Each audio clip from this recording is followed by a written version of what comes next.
Good morning, good morning. যাও, আজকে এই দিকে নয়, আজকে লেফট সাইডে যাবে মর্নিং ওয়াক করতে, নতুন বাড়িটা অবধি। দাঁত ব্রাশ করতে করতে, ব্রাশ করো, ব্রাশ করো।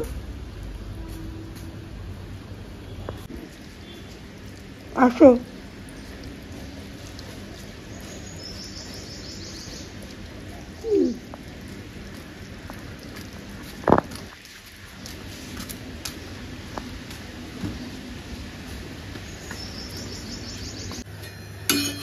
সকাল সকাল উঠে বলছে ডিমের পরোটা খাবো, তাই ওই জন্য একটা রুটি বেলে তার মধ্যে একটা ডিম ফাটিয়ে দিয়ে একটু গোলমরিচের গুঁড়ো আর নুন দিয়ে একটা পরোটা বানিয়ে দিচ্ছি, একটা এনভেলাপ ফোল্ড দিয়ে দিয়েছি, ব্যাস। এবার এটা মধ্যখান থেকে কেটে তারপর দেবো। বাবা হয়নি, সব কাটলে তাড়াতাড়ি হয়ে যাবে।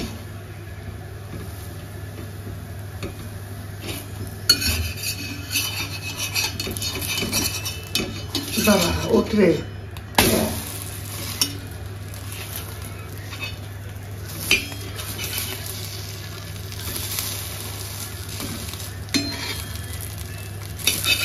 সৌর্যদের মতো বাচ্চাদের জন্য একটাই ঠিক আছে, দেখেছো কাঁচা।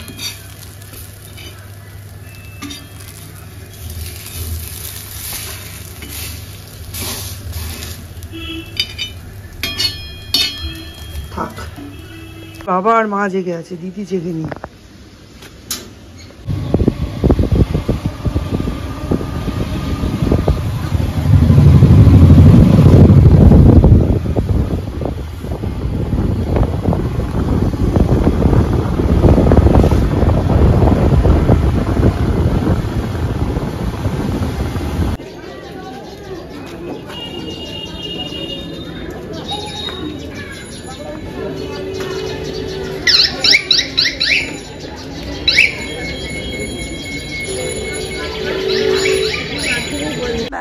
জিনিয়া ব্লগসের নতুন একটা ভিডিওতে তোমাদের সকলকে অনেক অনেক ওয়েলকাম। এখন বাজে 9টা আর এখন আমি যাচ্ছি একটু মুদিখানা। সৌম্য বেরোলো 8:45, মিস্টার বিশ্বাস বেরোলো 8:40। একসাথেই বেরিয়ে গেলে পারে, বেরোলো না, 5 মিনিট পরে বেরোলো। বাবার সাথে গেলে অ্যাটলিস্ট টোটো খরচাটা তো বেঁচে যায়। এখন মুদিখানাটা করবো, করে তারপরে এসে সৌর্যকে নিতে যাব। কালকেই তো ব্লগে বলেছি যে আমি চেষ্টা করছি শাড়ি পরে যাওয়ার, দেখা যাক। এখন যাই কেপাড়ার থেকে। অ্যাকচুয়ালি কী বলো তো, সালোয়ারে যতটা ক্যাজুয়াল যাওয়া যায় কিছুই না। আমি চুলটা একটু পরিপাটি করে আঁচড়ে নিলাম, ভার নিলাম না, তারপর সালোয়ারটা পরে ছাতা নিয়ে সানগ্লাস নিয়ে বেরিয়ে গেলাম। শাড়িতে সেটা হয় না। আমরা তো এখন আর আটপৌড়েভাবে বা নর্মালি ক্যাজুয়াল লাইফে রোজ শাড়ি পরি না, অনুষ্ঠানে পরি। চোখটা এমন সেট হয়ে গেছে না, শাড়ি পরে কেউ যদি সেজে গুজে না বেরোয় মনে হয় কী রকমভাবে বেরিয়েছে, এই আর কি। কিন্তু এরকম করলে হবে না, অনেক শাড়ি জমে যাচ্ছে। 3-4 দিন ধরে কি গরম পড়েছে গো। পয়লা বৈশাখ হয়ে একদিন বৃষ্টি দিল, ব্যাস শুরু হয়ে গেল গরম। আর এই গরমের চোটে এখন ত্রাহি ত্রাহি অবস্থা।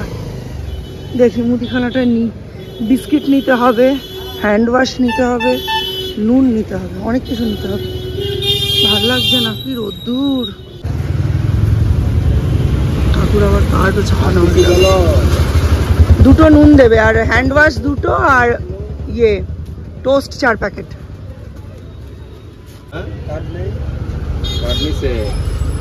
আমার খাতা মালগুলো সব ঘরে কোনো মাল তো লিখতে পারলাম না, কটা মাল নিল কি করলো।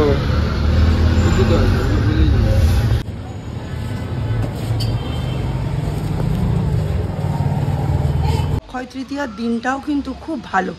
যেমন অনেকে পয়লা বৈশাখের সময় হালখাতা করে, ঠিক তেমনি এই অক্ষয় তৃতীয়ার দিনটাও খুব ভালো। আমার বাবার তো কয়লার গোলা ছিল, আমাদের অক্ষয় তৃতীয়ার পুজো হতো, তখন এরকমভাবে সব হালখাতা করতো। কেউ পয়লা বৈশাখে করে, কেউ অক্ষয় তৃতীয়ায় করে, যে যেরকম। কিন্তু দুটো দিনই খুব ভালো।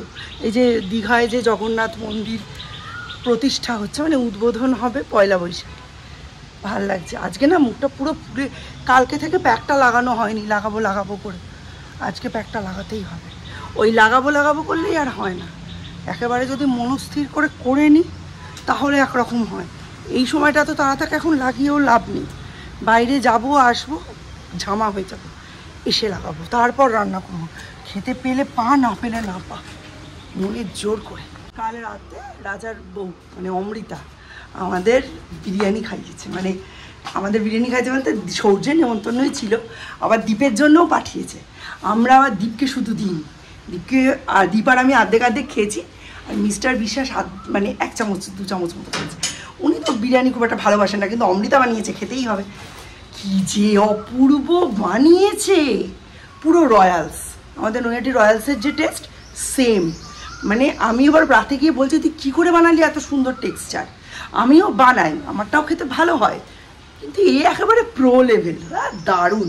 আমি খুব ভালো, আমি শিখেছি একটু একটু, মানে বলেছি আমাকে ফটো ভিডিও এগুলো সেন্ড করবি করে করে, তাহলে আমিও একটুখানি ভালো করে বানাতে পারবো। এইরকম বিরিয়ানি বানাতে পারলে আমি আর বাইরের বিরিয়ানি খাবো না, সত্যিই তাই।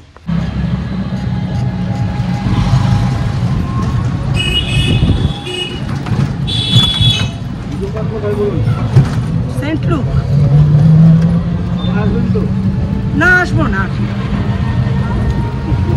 একটু যদি ছুটি হয়ে যায় তোকে নিয়ে সঙ্গে সঙ্গে চলে আসবো, ছুটি যদি না হয় তাহলে আমার মুশকিল, 10টা 15 ছুটি হয়ে যায়।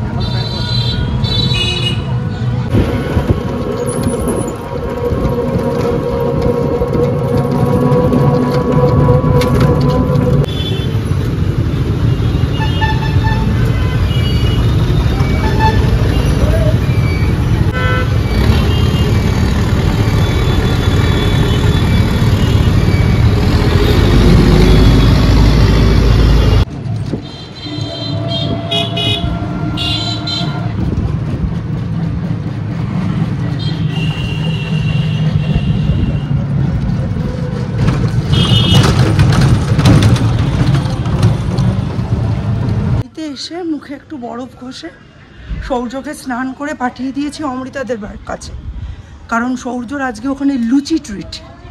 কালকে বিরিয়ানি লুচি একসঙ্গে করেছিল, রাজা বলেছে খবরদার লুচি দেবে না, ও বিরিয়ানিটাই খাক, তো বিরিয়ানিটাই মন ভরে খেয়েছে, সেই লুচিগুলো বানিয়ে দেবে আজকে, ও লুচি খাবে ওখানে। তো আমি একটু সময় পেলাম, আমি আমাদের লোকালেই একটা জিমের ওনারের সাথে এখন কথা বলতে যাচ্ছি, কারণ মে মাস থেকে শুরু করবো আবার।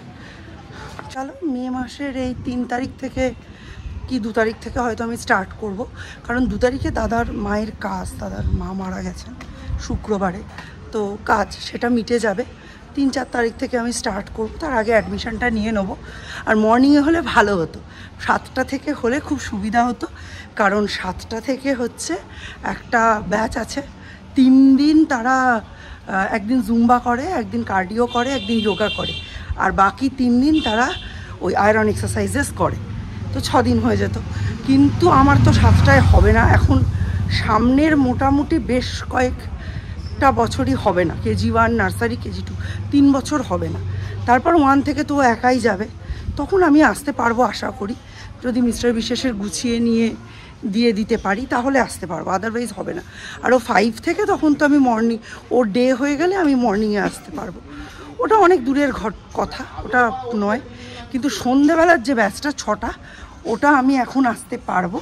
আর মেন 6টার ব্যাচটা একটা দিকে ভালো, ওটা ওরা 3 দিন পায় না, ওরা 2 দিন পায়, যদি কোনো দিন জুম্বা হয়, কোনো দিন কার্ডিও হয়, কোনো দিন যোগা হয়, আর বাকি মানে 4 দিন ওরা নিচে ডাম্বেল এক্সারসাইজেস করে, লাইট রোয়িং ফোয়িং, সাইক্লিং, তারপরে ট্রেডমিলে হাঁটা, এইসবগুলো করে। ব্যাস এই হচ্ছে ব্যাপার। তো জানা হয়ে গেল, এমনি সবই ঠিক আছে, একই আছে, দাদা রেট কিছু বাড়ে টাড়ে নি, 1000 টাকা ভর্তি, 400 টাকা হচ্ছে মান্থলি। এবার চলো মে মাস থেকে শুরু করে দিতে হবে, একদম জোর কদমে কথা বলা হয়ে গেছে। অনেক দিন পর এই রাস্তাটা দিয়ে এলাম, শ্রীপর্ণাদের বাড়ির রাস্তা।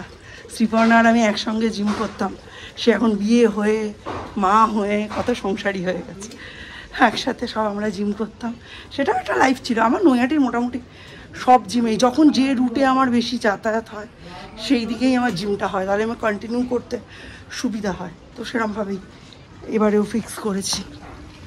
তাহলে বুঝতেই পারছো কোন জিমে অ্যাডমিশন নিয়েছি। চলো, বাড়িতে পুঁই চচ্চড়ি করা আছে, মটর ডালের বড়া দিয়ে কাল রাতে করেছি, আর তার সাথে লাউ দিয়ে একটু মুসুর ডাল করব এখন, ব্যাস। আর মাছের ঝোল করব। কিছু ভাজা করতেই হবে, নইলে চেঁচামেচি করবে। একটু পটল ভাপিয়ে ভেজে নেবো আর কি। দীপের আজকে ব্রেকফাস্ট বাটার টোস্ট আর তার সাথে সুইট কর্ন স্যুপ। সরস্বতী দি ছিল তাই বেশি কিছু দেখাতে পারলাম না, ইচ্ছে ছিল পাট শাক ভাজাটা দেখাবো। এই যে কালো জিরে, শুকনো লঙ্কা, রসুন ফোড়ন দিয়ে পাট শাক ভেজেছি। আজকের মেনু হচ্ছে পাট শাক ভাজা আর ঝিঙে, আলু আর বড়ি দিয়ে মাছের ঝোল। মাছ ভেজে এই যে আলাদা করে রেখে দিয়েছি, আলু আর বড়িটা ভেজে তারপর ঝিঙেটা ভাজবো। ঝিঙে ভাজতে গেলেই তো জল বেরোবে, ওই জন্য আগে থেকে আলু আর বড়িটা একটু ভেজে নিই। আলু আর বড়িটা একটু ভালো করে ভাজা হয়ে গেলে তারপর ঝিঙেটা দেবো। তারপর ঝিঙেটাও ভাজা হয়ে গেলে তখন জিরে আদা বাটা দিয়ে পাতলা করে মাছের ঝোল করবো।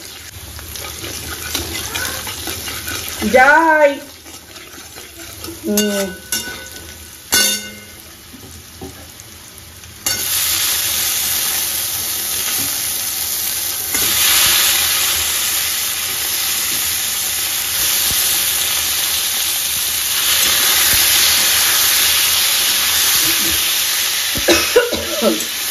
বাবা মাছ, ফরচুন সর্ষের তেল, শাস্তি বাঁধে রান্নার স্বাদে।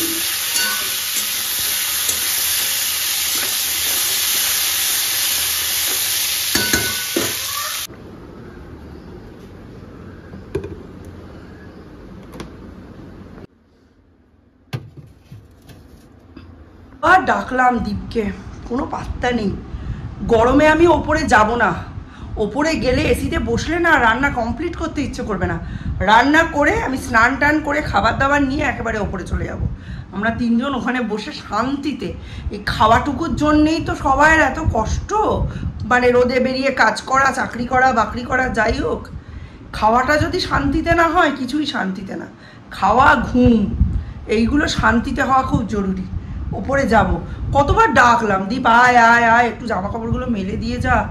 এসি চালিয়ে দরজা বন্ধ করে বসে আছে, মানে ও এলো তো একটু আগেই। গরম এত, পারা যাচ্ছে না। এখন জামা কাপড়গুলো নিচেই মেরে দেবো, আমার আর এনার্জি নেই। নিচে মেরে দিয়ে যা শুকোবে শুকোবে। আজকে বেশিক্ষণ মানে নাও শুকোতে পারে। শর্টসগুলো খুব পছন্দ করেছো, এটা আমার খুবই ভালো লেগেছে। এতক্ষণ আরুণিকা এসে খেলছিল, এখন আমি এগুলো শুকোতে দেবো। লোকের বাড়ির জামা কাপড় শুকিয়ে উঠে গেল, ভাঁজ হয়ে গেল, আর আমার এখন শুকোতে যাচ্ছে। বাবারে বাবা।